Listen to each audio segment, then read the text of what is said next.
প্রিয় বোন, তোমাকে নিয়ে কিছু কথা বলি, একটু সময় নিয়ে শুনে যাও। হে আমার প্রিয় বোন, রূপ বা তরুণের জ্বরে ভেসে যেও না।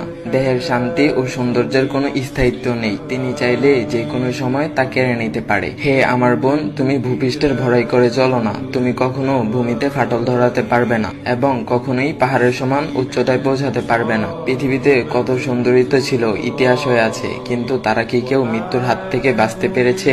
প্রিয় বোন আমার, তুমি কি জানো বেপর্দার কুফল কি? পর্দার প্রতি যত অবহেলা করবা, তোমাদের ততই বেশি ক্ষতি হবে।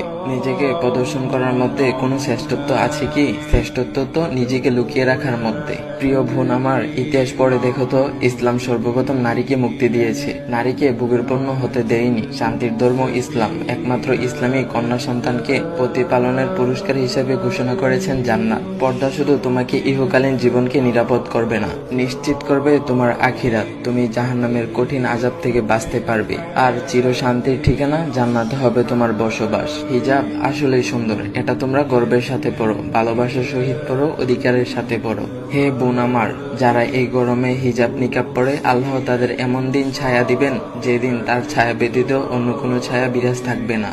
ওগো বোন আমার, সূর্য মেঘে ঢাকা থাকলে যেমন তার সৌন্দর্যটা হারায় না, তেমনি একজন নারী পর্দা করলে তার সৌন্দর্যটা কমে যায় না, বরং তার সৌন্দর্য বাড়ে। হে বোন আমার, বদলে যাও, বদলিয়ে দাও। তোমাকে দেখে মুসলিম নারীরা যেন গর্ব করে বলতে পারে, এই দেখো, এই যুগে ফাতেমা আয়েশা আছে। হে বোন আমার, তুমি নিজেকে অন্য পুরুষের চোখের খোরাক বানিও না, আবার অন্য পুরুষকেও তোমার চোখের খোরাক বানিও না। ওমরের মতো দিনদার ও তাকওয়াবান ব্যক্তির কবর দেখেও আয়েশা পর্দা করতেন, আর আজ তুমি বেদিন বেহায়া ছেলেদের সামনে নিজেকে সবটা খুলে দিতেও লজ্জা পাও না। কতটা নিচে নেমে গেছো তুমি। কিয়ামতের দিন আয়েশাদের কাতারে কিভাবে তুমি দাঁড়াবে? বোন, তুমি কি মরবে না? তোমার কি রবের সামনে দাঁড়াতে হবে না?